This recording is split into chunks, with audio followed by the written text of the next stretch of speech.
article I was reading recently was saying that Google is obviously in trouble because search is going to change, but they're saying that they were calling it their side hustle, which is YouTube, because it's always been sort of kept already branded Google, anything like that, is actually going to be their saving grace, because people will want that video content, and those can be pulled into streams, these sort of conversation streams really easily. You see OpenAI, kind of plugging YouTube videos if something's relevant. Yeah. And I guess from a technical perspective, it's not like Google's actually gone away. It's not like search engines have gone away. We just don't go to them ourselves. The AIs are still using them, like ChatGPT or whatever will still search the web for you. So I think just from a technical perspective, that act of indexing content that's on the web and accessing it and all that infrastructure isn't going anywhere. Google will still have all their data centers. We have to think of it more as like a database of information now rather than individual places that people visit. The whole infrastructure is not going anywhere for sure. It's just sort of changing how it's accessed now. Now it's AI access instead of human access for the most part.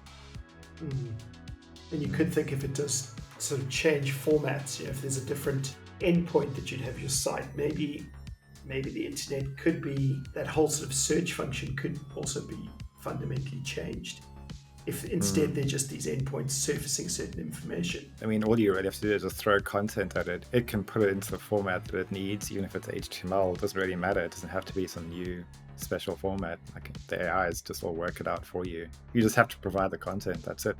That's all you need to do. And it'll take it from there.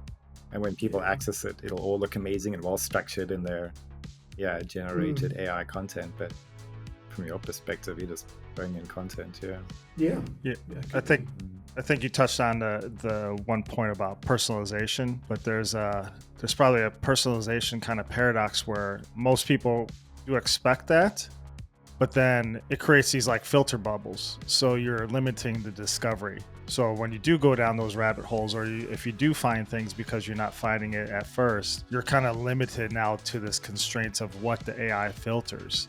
Are you limiting that kind of curiosity, or are you limiting that just because the user is now satisfied with whatever answer they're given, but that's what most people are satisfied with, so you never get to discover new things or new views on something because that's what most people are presented by when it comes to that personalization?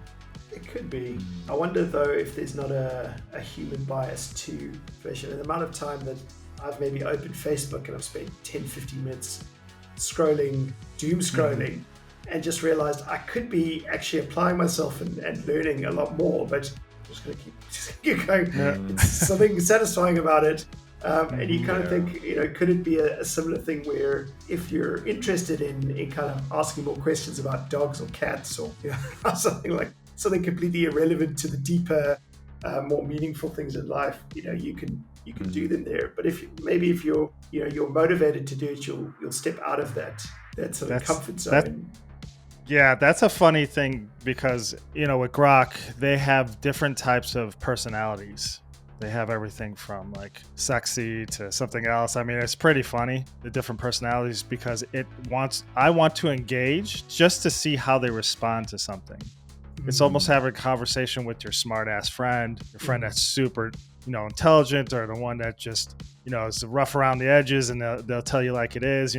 There's definitely a sense of that doom scrolling or dopamine where I want to play with the responses and see what I get. So, that's one way to handle it where, even if you're introverted, you still want to text and still interact with something that is artificial, but does have a personality, which is interesting. The latest Boston Dynamics robot. Oh, yeah. Yep. Now you just think, put AI in that. I know we're close to those being merged together. We can just say, "Hey, buddy, just order me this and go pick up this for me." And it's like technically possible right now. There just isn't like the infrastructure for it, but I don't see why it couldn't be. Instead of a human robbing you or mugging you, you send a couple of these after. You're like, how can I fight that thing? Yeah, exactly.